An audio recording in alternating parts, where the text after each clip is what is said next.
ನಮಸ್ತೆ ಆತ್ಮೇಲೆ ನಾನು ಮಣಿಕಂಠಜಿ ಯೋಗೋಪಾಧ್ಯಾಯ ಬಾಬಾಜಿ ಅಷ್ಟಾಂಗ ಯೋಗ ಮತ್ತು natural healing centre Bengaluru Basava IQ academy healer ಕೂಡ ನಮ್ಮ ಇಡೀ ದೇಹದಲ್ಲಿ ಅಂಗಾಲಿಂದ ನೆತ್ತಿವರೆಗೆ ಅಂದರೆ ಪಾದದಿಂದ ನೆತ್ತಿವರೆಗೆ ಎಲ್ಲ ಅಂಗಾಂಗಗಳ ಕಾರ್ಯಕ್ಷಮತೆ ಸುಭಿಕ್ಷವಾಗಿರಬೇಕು. ನಾವು ಓಲ್ ಲೈಫ್ ಟೈಮ್ ಆರೋಗ್ಯದಾಯಕವಾಗಿರಬೇಕು. ಯಾವುದೇ ರೀತಿಯಾದ ಅನಾರೋಗ್ಯದ ಸಮಸ್ಯೆಗಳು ಬರಬಾರ್ದು ಅಂದರೆ ಭಾಳ ಮುಖ್ಯವಾಗಿ ನಮ್ಮ ದೇಹದಲ್ಲಿ ಹೊಟ್ಟೆನ ಮೇಂಟೈನ್ ಮಾಡೋದು ಅಂದರೆ ಡೈಜೆಸ್ಟಿವ್ ಸಿಸ್ಟಮ್ ಅಂತ ಕರೀತಾರೆ. ಜೀರ್ಣಾಂಗ ವ್ಯವಸ್ಥೆಯನ್ನು ಹೋಲ್ ಲೈಫ್ ಟೈಮ್ ಅದನ್ನು ಚೆನ್ನಾಗಿ ಕಾಪಾಡ್ಕೊಳ್ಳೋದು. ಹೇಳ್ತಾರೆ ಅನೇಕ ರೋಗಗಳು ಎಲ್ಲಿ ಉಲ್ಪಣ ಆಗುತ್ತೆ ಅಂದರೆ ಎಲ್ಲಿ ಉದ್ಭವ ಆಗುತ್ತೆ ಅಂದರೆ ಹೊಟ್ಟೆಯಲ್ಲಿ ರೋಗಗಳು ಉದ್ಭವ ಆಗೋದು ಉಲ್ಪಣ ಆಗೋದು ಅಂತ. ನಮ್ಮ ಡೈಜೆಸ್ಟಿವ್ ಸಿಸ್ಟಮನ್ನು ಓಲ್ ಜೀವಿತಾವಧಿಯವರೆಗೆ ಸುಭಿಕ್ಷವಾಗಿ ಕಾಪಾಡಿಕೊಳ್ಳೋದು. ಅನೇಕರಿಗೆ ಊಟ ಮಾಡಿದ ತಕ್ಷಣ ಅಜೀರ್ಣತೆ ಉಂಟಾಗುತ್ತೆ. ಸರಿಯಾಗಿ ತಿಂದಿದ್ದು ಆಹಾರ ಜೀರ್ಣ ಆಗೋದಿಲ್ಲ. ಕೆಲವರಿಗೆ ಗ್ಯಾಸ್ ಆಗುತ್ತೆ, ಕೆಲವರಿಗೆ ಊಟ ಮಾಡಿದ ತಕ್ಷಣ ಬ್ಲೂಟಿಂಗು ಅಂದರೆ ಹೊಟ್ಟೆ ಒಂಥರ ಉಬಾರ ಅನಿಸ್ತಕ್ಕಂಥದ್ದು. ಈ ರೀತಿ ಕೆಲವರಿಗೆ ರಾತ್ರಿ ಮಲಗಿದ್ದು ಬೆಳಗ್ಗೆ ಎದ್ದ ಕೂಡಲೇ ಕೂಡ ಹಂಗೆ ಅನ್ನಿಸ್ತಾ ಇರ್ತದೆ, ಹೊಟ್ಟೆ ಒಂಥರ ಉಬಾರ, ಅಥವಾ ಬೆಳಗ್ಗೆ ಎದ್ದ ಕೂಡಲೇ ಮಲ ವಿಸರ್ಜನೆ ಕಷ್ಟ ಸಾಧ್ಯ ಅನ್ನಿಸ್ತಾ ಇರುತ್ತೆ. ಅಂಥವರಿಗೂ ಕೂಡ, ಅಥವಾ ಎಕ್ಸ್ಪೆಷಲಿ ಹೊರಗಡೆ ಎಲ್ಲೋ ಹೋಗಿ ಹೋಟ್ಲಲ್ಲಿ ಊಟ ಮಾಡ್ಕೊಂಬಂದಿದ್ದೀವಿ, ಫಂಕ್ಷನಲ್ಲೆಲ್ಲ ಊಟ ಮಾಡಿದ್ಮೇಲೆ ಈ ರೀತಿ ಆಗ್ತಾ ಇದೆ ಅಂದಾಗ ಇನ್ಸ್ಟೆಂಟಾಗಿ ರಿಲೀಫ್ ಸಿಗಲಿಕ್ಕೆ ಇವಲ್ಲಿ ಒಂದು ಯೋಗದ ಅಭ್ಯಾಸ, ಒಂದು ಆಸನದ ಅಭ್ಯಾಸ, ಸರಳವಾಗಿರ್ತಕ್ಕಂಥ ಯೋಗಾಭ್ಯಾಸ, ಒಂದು ಆಸನದ ಅಭ್ಯಾಸ, ಅದರೊಂದಿಗೆ ಒಂದು ಮುದ್ರೆ, ಕಲರ್ ಥೆರಪಿ ಕೂಡ ಈ ವಿಡಿಯೋದಲ್ಲಿ ಹೇಳ್ಕೊಡ್ತೀನಿ. ಸೊ ನಿಮಗೆ ಊಟ ಮಾಡಿದ್ಮೇಲೆ ಆ ಥರ ಹೆವಿನೆಸ್ ಅಂತ ಆಗ್ಸ್ತಾ ಇದೆ ಅಥವಾ ಅಜೀರ್ಣತೆ ಉಂಟಾಗಿದೆ, ಒಂಥರ ಹೊಟ್ಟೆ ಉಬ್ಬರ ತಕ್ಷಣದಲ್ಲಿ ಮಾಡಬಾರ್ದು. ನೀವು ಊಟ ಎಲ್ಲ ಆಗಿ ಒಂದು 3-4 ತಾಸು ಆದಮೇಲೆ ಈ ಅಭ್ಯಾಸನ ಮಾಡೋದು, ಅಥವಾ ಬೆಳಗ್ಗೆ ಎದ್ದು ಕೂಡಲೇ ಈ ರೀತಿ ಪ್ರತಿದಿನ ಅಭ್ಯಾಸವನ್ನು ಮಾಡ್ತಾ ಬಂದಂಗೆಲ್ಲ ನಿಮ್ಮ ಜೀರ್ಣಾಂಗ ವ್ಯವಸ್ಥೆಯನ್ನು ಬಲಪಡಿಸ್ಲಿಕ್ಕೆ, ನೀವು ಏನು ತಿಂದರೂ ಜೀರ್ಣ ಸುಲಭವಾಗಿ ಆಗಲಿಕ್ಕೆ, ಆಮೇಲೆ ಊಟ ಮಾಡಿದ್ಮೇಲೆ ಒಂಥರ ಹೊಟ್ಟೆ ಹೆವಿನೆಸ್ಸು, ಬ್ಲೋಟಿಂಗು, ಗ್ಯಾಸ್ ಆಗ್ತಕ್ಕಂಥದ್ದು, ಆ ರೀತಿಯಾದ ಸಮಸ್ಯೆಗಳಿಂದ ಹಂತವಾಗಿ ನೀವು ನ್ಯಾಚುರಲ್ ಆಗಿ ನಿವಾರಣೆ ಮಾಡಿಕೊಳ್ಳಿಕ್ಕೆ ಇಲ್ಲಿ ಒಂದು ಸರಳವಾಗಿರ್ತಕ್ಕಂಥ ಯೋಗಾಸನದ ಅಭ್ಯಾಸ. ಮೊದಲಿಗೆ ಆಸನದ ಅಭ್ಯಾಸ ನೋಡೋಣ. ಇದನ್ನು ಮಕರಾಸನ ಅಂತ ಕರೀತಾರೆ. ನೀವು ಒಂದು ಮ್ಯಾಟೋ ಅಥವಾ ಕೆಳಗಡೆ ನೆಲದಲ್ಲಿ ಒಂದು ಜಮಖಾನನೋ ಬೆಡ್ಶೀಟನ್ನು ಹಾಸ್ಬಿಟ್ಟು ಹೊಟ್ಟೆ ಮೇಲೆ ಮಲಗಿಬಿಡ್ಬೇಕು. ಈ ರೀತಿ ಮಲಗಿದ ಮೇಲೆ ಕೈಗಳನ್ನು ಈ ರೀತಿ ತಂದು ಮುಂದೆ ವ್ರಿಸ್ಟ್ಲೈನ್ ತಾಗಿರಬೇಕು. ಕಾಲುಗಳು ಈ ರೀತಿ ಪಕ್ಕ ಇಟ್ಟು ಹಣೆನ ಈ ಹಸ್ತದ ನಡುತಾಣದಲ್ಲಿ ಇಟ್ಟು ಸಹಜವಾಗಿ ಉಸಿರಾಡ್ತಾ ಇರೋದು. ಇಲ್ಲಿವರೆಗೂ ಒಂದು 30 ಸೆಕೆಂಡಿಂದ 1 ನಿಮಿಷದ ಕಾಲ ಸಹಜ ಉಸಿರಾಟ ಮಾಡ್ತಾ ಇರೋದು. ತದನಂತರ ಇಲ್ಲಿ ಒಂದು ಬ್ರೀತಿಂಗ್ ಟೆಕ್ನಿಕ್, ಮೂಗಿನ ಮುಖೇನ ಉಸಿರು ತೆಗೆದುಕೊಳ್ಳೋದು, ಬಾಯಿ ಮುಖಾಂತರ ಉಸಿರು ಹೊರಹಾಕೋದು. ಇದನ್ನು ಮುಖದೌತಿ ಅಂತ ಹೇಳಲಾಗಿದೆ. ಈ ರೀತಿ ಅಭ್ಯಾಸ ಮಾಡೋದು.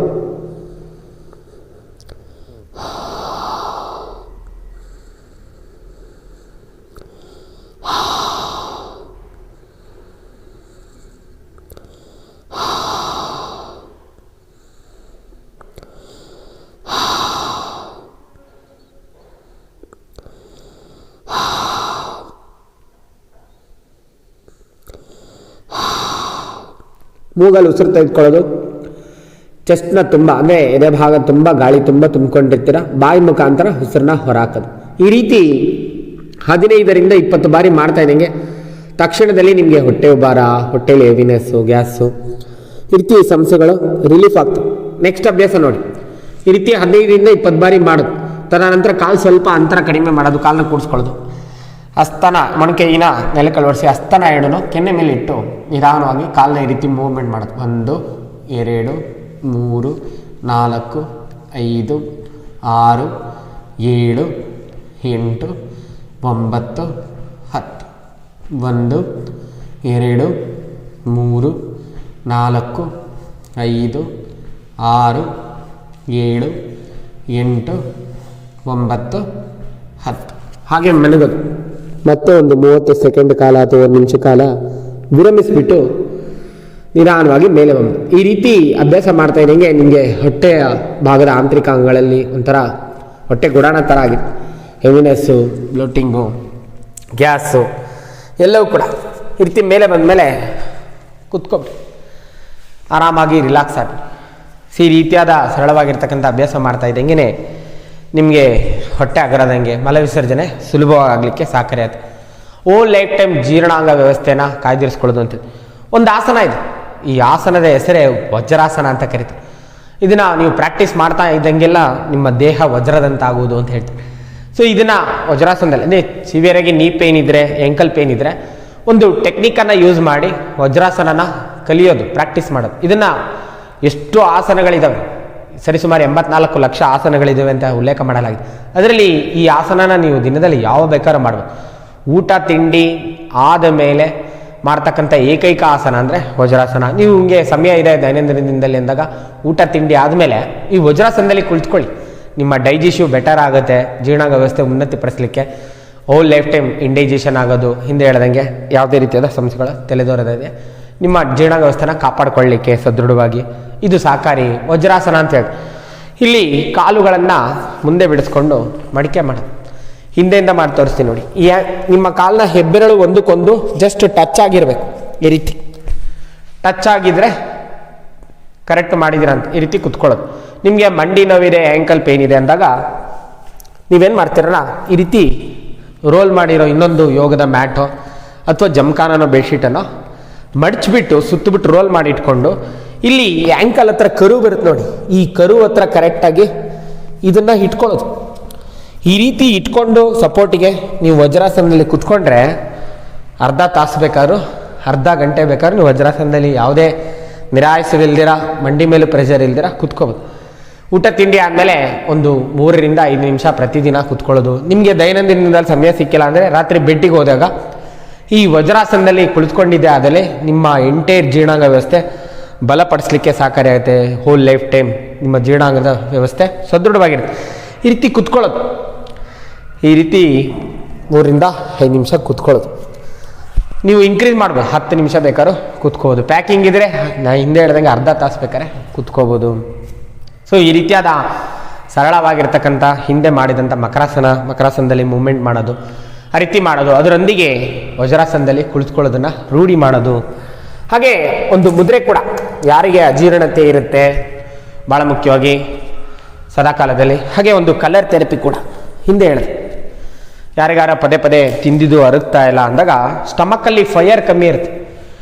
ಒಂದು ಅದ್ಭುತವಾದ ಮುದ್ರೆ ಇದೆ, ಆ ಮುದ್ರೆನ ನೀವು ಪ್ರಾಕ್ಟೀಸ್ ಮಾಡಿದ್ರೆ ಸಾಕು, ನಿಮ್ಮ ಡೈಜೆಸ್ಟಿವ್ ಫೈರ್ ಬೆಟರ್ ಆಗಲಿಕ್ಕೆ. ಎಸ್ಪೆಷಲಿ ಡಯಾಬಿಟಿಕ್ನಂಥ ಸಮಸ್ಯೆ ಇದ್ದವರಿಗೆ ಜೀರ್ಣಾಂಗ ವ್ಯವಸ್ಥೆ ತುಂಬ ಲೋ ಇರುತ್ತೆ, ಜೀರ್ಣಕ್ರಿಯೆ ದೇಹದಲ್ಲಿ ತುಂಬ ಲೋ ಇರುತ್ತೆ. ಅಂಥವರಿಗೆ ಈ ಮುದ್ರೆ, ಅಂದರೆ ಡಯಾಬಿಟಿಕ್ ಇದೆ, ಬಾಡಿಲಿ ವಜನ್ ಜಾಸ್ತಿ ಇದೆ ಅನ್ನೋರು ಮಾತ್ರ.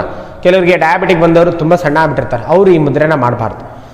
ಸೊ ಈ ಮುದ್ರೆನ ಸೂರ್ಯ ಮುದ್ರೆ ಅಂತ ಹೇಳಲಾಗಿದೆ. ನಿಮ್ಮ ಉಂಗುರದ ಬೆರಳನ್ನು ಬುಡಕ್ಕೆ ಒತ್ತೋದು, ಅಂಗೈನ ಬುಡಕ್ಕೆ ಒತ್ತುಬಿಟ್ಟು 2 ಹಸ್ತದಲ್ಲಿ ಸೂರ್ಯ ಮುದ್ರೆನ ಮಾಡೋದು, ಈ ರೀತಿ ಕುತ್ಕೊಳ್ಳೋದು. ಈ ಮುದ್ರೆಯೊಂದಿಗೆ ಸಮಯವನ್ನು ಕಳೀತಕ್ಕಂಥದ್ದು. ಉಂಗುರ ಬೆರಳನ್ನ ಬುಡಕ್ಕೆ ಒತ್ತಿ ಹೆಬ್ಬೆರಳ ಸಹಾಯದಿಂದ ಅದನ್ನು ಮೇಲೆ ಒತ್ತಿಡ್ಕೋಬೇಕು. ಈ ಸೂರ್ಯ ಮುದ್ರೆ ಮಾಡ್ತಾ ಇದ್ದಂಗೆ ನಿಮ್ಮ ಜೀರ್ಣಾಂಗ ವ್ಯವಸ್ಥೆ ಉನ್ನತಿಗೊಳಿಸಲಿಕ್ಕೆ ಜಠರಾಗ್ನಿ ಅಂದರೆ ಡೈಜೆಸ್ಟಿವ್ ಫೈರು ಕ್ರಿಯೇಟ್ ಆಗುತ್ತೆ. ತಿಂದಿದ್ದು ಚೆನ್ನಾಗಿ ಜೀರ್ಣ ಆಗಲಿಕ್ಕೆ ಸಹಕಾರಿ ಆಗುತ್ತೆ. ಈ ಮುದ್ರೆನ ಮಾಡಿದ್ದು ವೆಯ್ಟ್ ಲಾಸ್ ಮಾಡಬೇಕು ಅಂತ ಆಶಿಸಿರೋರಿಗೆ ತುಂಬ ಹೇಳ್ತಾರೆ, ನೀರ್ಮೈ ಅಂತ ಕರೀತಾರೆ ನೋಡಿ, ನೀರ್ಮೈ ಒಂದು ಅಂತ, ಬಾಡಿಲಿ ನೀರು ತುಂಬಿಕೊಂಡಿದೆ ನೀರ್ಮೈ ಅವ್ರದ್ದು.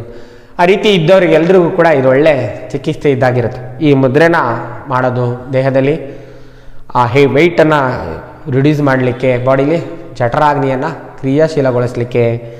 ಈ ರೀತಿ ಮುದ್ರೆಯೊಂದಿಗೆ ಸಮಯನ ಕಳೀತಕ್ಕಂಥದ್ದು. ಅಥವಾ ಈ ಮುದ್ರೆನ ಮಾಡಿ ಓಂಕಾರ ಕೂಡ ಉಚ್ಚಾರಣೆ ಮಾಡೋದು. ಮುಖದಲ್ಲಿ ಮಂದಸ್ಮಿತ ಇರಬೇಕು, ಕಣ್ಣು ಮುಚ್ಚಿರೋದು, ಪ್ರತಿ ಬಾರಿ ದೀರ್ಘದ ಆಳವಾದ ಉಸಿರು ತೆಗೆದುಕೊಳ್ಳೋದು.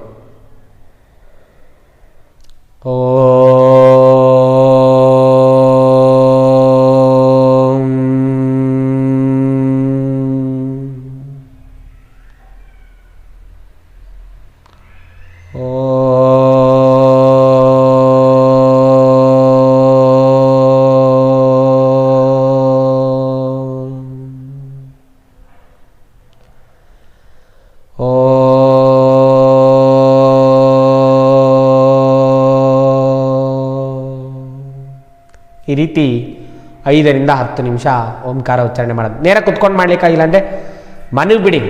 ಇವಾಗ ಹಿಂದೆ ಮ್ಯಾಟ್ ಮೇಲೆ ಯೋಗಾಸನ ತೋರಿಸಿದೆ, ಆ ರೀತಿ ಬೆನ್ನ ಮೇಲೆ ಅಗಾಧವಾಗಿ ಮನವು ಬಿಟ್ಟು ಶವಾಸನದ ಸ್ಥಿತಿಲಿ ಈ ಮುದ್ರೆನ ಮಾಡೋದು.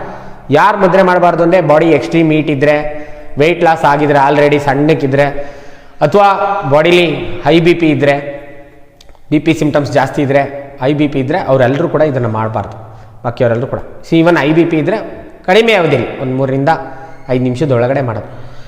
ನಿಮ್ಗೆ ಏನು ಸಮಸ್ಯೆ ಇಲ್ಲ ಅಂದರೆ 5 ರಿಂದ 10-15 ನಿಮಿಷದವರೆಗೂ ಈ ಮುದ್ರೆಯೊಂದಿಗೆ ಸಮಯ ಕಳೀತಕ್ಕಂಥದ್ದು. ಹಾಗೆ ಒಂದು ಅಕ್ಯುಪ್ರೆಷರ್ ಕೂಡ ಸುಜೋಕ್ನ ಚಾರ್ಟ್ನ ಪ್ರಕಾರ ಅಂಗೈಯಲ್ಲಿ ಸ್ಟಮಕ್ ರಿಫ್ಲೆಕ್ಸ್ ಬರುತ್ತೆ, ಅಲ್ಲಿ ಕಲರ್ ಹಾಕೋದು ಪ್ರೆಷರ್ ಕೊಡೋದು ಮಾಡಿದಾಗ ನಿಮ್ಮ ಡೈಜೆಸ್ಟಿವ್ ಸ್ಟಿಮ್ಯುಲೇಟ್ಗೊಳ್ಳಲಿಕ್ಕೆ ಅದ್ಭುತವಾಗಿ ವರ್ಕ್ ಆಗಲಿಕ್ಕೆ ಸಹಕಾರಿ ಆಗುತ್ತೆ. ಸೊ ಇಲ್ಲಿ ಕೈಯಲ್ಲಿ ಮಾರ್ಕ್ ಮಾಡಿ ತೋರಿಸ್ತೀನಿ ನೋಡಿ.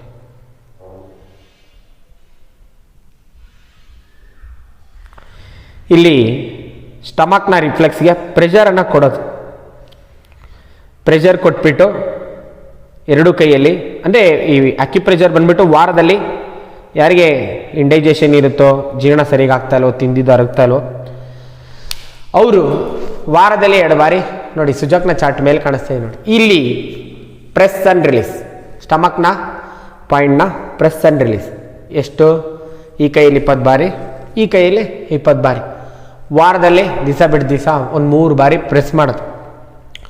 ಯಾರಿಗಾರು ತಿಂದಿದ ತಕ್ಷಣ ಫುಡ್ ಇನ್ಫೆಕ್ಷನ್ ಆಯಿತು, ಸ್ಟಮಕಲ್ಲಿ ಶಂತೆ ಇಲ್ಲ, ಹೊಟ್ಟೆ ನೋವು ಬಂತು ಅಂದಾಗ ಪ್ರಪ್ರಥಮವಾಗಿ ಬ್ಲ್ಯಾಕ್ ಕಲರ್ನ ಸ್ಟಮಕ್ನ ರಿಫ್ಲೆಕ್ಸಿಗೆ ಹಾಕೋದು. ಇಲ್ಲಿ ಹಾಕಿದ್ದೀನಿ ನೋಡಿ ಆ ಥರ. ಆ ರೀತಿ ಬ್ಲ್ಯಾಕ್ ಕಲರನ್ನು ಹಾಕ್ತಾ ಇದ್ದಂಗೆ ನಿಮಗೆ ಇನ್ಫೆಕ್ಷನ್ ಕಮ್ಮಿ ಆಗುತ್ತೆ, ಸ್ಟಮಕ್ ಪೇಯ್ನ್ ಕೂಡ ಕಮ್ಮಿ ಆಗುತ್ತೆ. ಹಿಂದೆ ಹೇಳ್ದಂಗೆ ಸ್ಟಮಕ್ ಅಂತ ಬಂದಾಗ ಕೆಲವರಿಗೆ ಆ್ಯಸಿಡಿಟಿ ಆಗುತ್ತೆ, ಗ್ಯಾಸ್ಟ್ರಿಕ್ ಆಗುತ್ತೆ, ಇಂಡೈಜೆಷನ್ ಕೂಡ ಆಗುತ್ತೆ, ಅಥವಾ ಹೊಟ್ಟೆ ನೋವು ಬರುತ್ತೆ. ಈ ರೀತಿ ನಾನಾ ಥರದ ಸಮಸ್ಯೆ ಇರುತ್ತೆ. ಯಾರಿಗೆ ಹಿಂದೆ ಹೇಳಿದೆ ಸೂರ್ಯ ಮುದ್ರೆ ಮಾಡ್ಬೋದು, ಅದರೊಂದಿಗೆ ನಿಮಗೆ ಸ್ಟಮಕ್ ಫೈರ್ ಕಮ್ಮಿ ಇದೆ, ತಿಂದಿದ್ದು ಜೀರ್ಣ ಆಗ್ತಾಯಿಲ್ಲ ಅಂದಾಗ ಇದೇ ರಿಫ್ಲೆಕ್ಸ್ಗೆ ಸ್ಕೈ ಬ್ಲೂ ಕಲರನ್ನು ಹಾಕೋದು. ಪ್ರತಿದಿನ ಕಲ್ಲರು ಡೇ ಟೈಮಲ್ಲಿ ಹಾಕಿ ಕಲ್ಲರ್ ಹಾಕಿದ್ಮೇಲೆ ಒಂದು 3-4 ತಾಸು ಉಳಿಸ್ಕೊಳ್ಳೋದು, ತದನಂತರ ಕಂಪ್ಲೀಟಾಗಿ ಅಳಿಸೋದು. ಸೊ ಈ ರೀತಿ ಫೈರ್ ಕಮ್ಮಿ ಇದ್ದರೆ ನಿಮಗೆ ಗ್ಯಾಸ್ಟ್ರಿಕ್ ಇತ್ತು ಅಥವಾ ಆ್ಯಸಿಡಿಟಿ ಇತ್ತು ಅಂದರೆ ಸ್ಕೈ ಬ್ಲೂ ಹಾಕೋದು, ಅಥವಾ ನಿಮಗೆ ಗ್ಯಾಸ್ಟ್ರಿಕ್ ಇತ್ತು ಆ ರೀತಿ ಸಮಸ್ಯೆ ಇದ್ದಲ್ಲಿ ಪದೇ ಎಕ್ಸಸ್ ಹಂಗರ್ ಇರುತ್ತೆ, ಗ್ಯಾಸ್ಟ್ರಿಕ್ ಇದ್ದು ಅಥವಾ ತಿಂದಮೇಲೆ ಒಂಥರ ಏನೋ ಸಮಸ್ಯೆ ಉಂಟಾಗ್ತಾ ಇದೆ ಅಂದಾಗ ಗ್ರೀನ್ ಕಲರನ್ನು ಹಾಕಿ ಆಯ್ತಾಯ್ತಾ. ತಿಂದಿದ್ದು ಅರಗ್ತಾನೆ ಇಲ್ಲ ಅಂದರೆ ಸ್ಕೈ ಬ್ಲೂ ಕಲರ್ ಹಾಕೋದು. ತಿಂದಮೇಲೆ ಸಮಸ್ಯೆ ಕಾಣ್ತಾ ಇದೆ, ಒಂಥರ ಪದೇ ಎಕ್ಸಸ್ ಹಂಗರ್ ಆಗ್ತಾ ಇದೆ, ಗ್ಯಾಸ್ಟ್ರಿಕ್ನ ಸಮಸ್ಯೆ ಇದೆ, ಅದರಿಂದ ಎದೆ ಉರಿ ಆಗ್ತಾ ಇದೆ, ಆ ರೀತಿ ಎಲ್ಲ ಇತ್ತು ಅಂದರೆ ಇದೇ ರಿಫ್ಲೆಕ್ಸ್ಗೆ ಗ್ರೀನ್ ಕಲರನ್ನು ಯೂಸ್ ಮಾಡೋದು. ಕೆಲವರು ತಿಂದ ತಕ್ಷಣ ಮೋಷನ್ ಹೋಗ್ತಾರೆ, ತಿಂದಿದ್ದನ್ನ ಹೋಲ್ಡ್ ಮಾಡಿ ಇಟ್ಕೊಳ್ಳಿಕ್ಕೆ ಆಗ್ತಿಲ್ಲ, ಸ್ಟಮಕ್ ತುಂಬ ವೀಕ್ ಇರ್ತಾನೆ ಅಂಥವರು ಇದೇ ಸ್ಟಮಕ್ನ ರಿಫ್ಲೆಕ್ಸ್ಗೆ ಯೆಲ್ಲೋ ಕಲರನ್ನ ಹಾಕೋದು. ಸೇಮ್ ರಿಫ್ಲೆಕ್ಸ್ಗೆ ಎರಡೂ ಕಡೆ ಯೆಲ್ಲೋ ಕಲರನ್ನ ಹಾಕೋದು. ಈ 4 ಬಣ್ಣಗಳಿಂದ ಸ್ಟಮಕ್ ರಿಫ್ಲೆಕ್ಸ್ಗೆ ಬ್ಲ್ಯಾಕ್ ಕಲರ್ ಹಾಕೋದು, ಇನ್ಫೆಕ್ಷನ್ನ ನಿವಾರಣೆ ಮಾಡ್ಕೊಳ್ಳೋಕ್ಕೆ. ಸ್ಟಮಕ್ಕಲ್ಲಿ ಫೈರ್ ಇಲ್ಲ, ಅಸಿಡಿಟಿ ಇದೆ, ಬೆಳಗ್ಗೆ ತಿಂದರೆ ಮತ್ತೆ ಹಸಿವೆ ಆಗ್ತಾ ಇಲ್ಲ, ಚೆನ್ನಾಗಿ ಡೈಜೆಸ್ಟಿವ್ ಬೆಟರ್ ಆಗಬೇಕು, ನಮಗೆ ಚೆನ್ನಾಗಿ ಹಸು ಆಗಬೇಕು ಅಂದರೆ ಸ್ಕೈ ಬ್ಲೂ ಕಲರ್ನ ಯೂಸ್ ಮಾಡ್ಬೇಕು. ಅಥವಾ ಎಕ್ಸಸ್ ಹಂಗರ್ ಇದೆ, ತಿಂದಮೇಲೆ ಒಂಥರ ಸಮಸ್ಯೆ ಉಂಟಾಗ್ತಾ ಇದೆ, ಎದೆ ಉರಿ ಆಗ್ತಾ ಇದೆ, ಹೊಟ್ಟೆ ಉರಿ ಆಗ್ತಾ ಇದೆ ಅಂದಾಗ ನೀವು ಗ್ರೀನ್ ಕಲರ್ನ ಯೂಸ್ ಮಾಡೋದು. ಅಥವಾ ಸ್ಟಮಕ್ಕಲ್ಲಿ ಫ್ಲೂಯಿಡ್ ಇರುತ್ತೆ, ಅದನ್ನು ಬ್ಯಾಲೆನ್ಸ್ ಆಗಿ ಇಟ್ಕೊಳ್ಳಿಕ್ಕೂ ಕೂಡ ಈ ಗ್ರೀನ್ ಕಲರ್ ಸಹಕಾರಿ. ಅಥವಾ ಸ್ಟಮಕ್ಕಲ್ಲಿ ಫುಡ್ಡೇ ಹೋಲ್ಡಿಂಗ್ ಇಲ್ಲ, ತಿಂದಿದ್ದು ಮೈಗೆ ಹತ್ತಾ ಇಲ್ಲ, ಚೆನ್ನಾಗಿ ನಾವು ತಿಂದಿದ್ದು ಪೋಷಣೆ ಆಗಬೇಕು ಅಂದರೆ ಯೆಲ್ಲೋ ಕಲರ್ನ ಯೂಸ್ ಮಾಡೋದು. ಈ ರೀತಿ ಕಲ್ಲರ್ ಹಾಕೋದು, ಅಕ್ಯುಪ್ರೆಷರ್ನ ಮಾಡೋದು, ಹಿಂದೆ ತೋರಿಸಿದಂಥ ಸರಳವಾದ ಆಸನವನ್ನು ಅಭ್ಯಾಸ ಮಾಡೋದು. ಹಿಂದೆ ಹೇಳಿದ್ನಲ್ಲ, ನಮ್ಮ ಇಡೀ ಎಂಟೈರ್ ಬಾಡಿಲಿ ಅಂಗಾಲಿಂದ ಅಣ್ಣೆತ್ತವರೆಗೆ ನಮ್ಮ ದೇಹದಲ್ಲಿ ಎಲ್ಲ ಅಂಗಾಂಗಗಳು ಸುಭಿಕ್ಷವಾಗಿ ಕೆಲಸ ನಿರ್ವಹಣೆ ಮಾಡಬೇಕು ಅಂದರೆ ಅವಕ್ಕೆ ಪೋಷಣೆ ಉಂಟಾಗುತ್ತೆ. ಪೋಷಣೆ ಎಲ್ಲಿ ದೊರೆಯುತ್ತೆ? ನಾವು ತಿಂದಂಥ ಆಹಾರದಿಂದನೇ ಪೋಷಣೆ ದೊರೆಯೋದು. ನಾವು ತಿಂದಂಥ ಆಹಾರವೇ ಸಪ್ತಧಾತುವಾಗಿ ಕನ್ವರ್ಟ್ ಆಗೋದು. ಸೊ ಚೆನ್ನಾಗಿ ತಿಂದಿದ್ದು ಮೈಗೆ ಹತ್ತಬೇಕು ಅಂದರೆ ದೇಹದ ಯಾವುದೇ ಅನಾರೋಗ್ಯದ ಅಂಗಾಂಗಗಳಲ್ಲಿ ಕಾರ್ಯಕ್ಷಮತೆ ಕುಂಠಿತವಾಗಬಾರ್ದು, ದೇಹದ ಯಾವುದೇ ಅನಾರೋಗ್ಯದ ಸಮಸ್ಯೆ ಬರಬಾರ್ದು ಅಂದಾಗ ನಮ್ಮ ಡೈಜೆಷವನ್ನು ಚೆನ್ನಾಗಿ ಇಟ್ಕೊಳ್ಳೋದು. ಸೊ ಈ ವಿಡಿಯೋದಲ್ಲಿ ಇರ್ತಕ್ಕಂಥ ಮಾಹಿತಿಯನ್ನು ಸದುಪಯೋಗ ಪಡಿಸ್ಕೊಳ್ಳಿ. ತಮಗೆಲ್ಲರಿಗೂ ಒಳಿತಾಗಲಿ. ಶುಭ ದಿನ. ನಮಸ್ಕಾರ.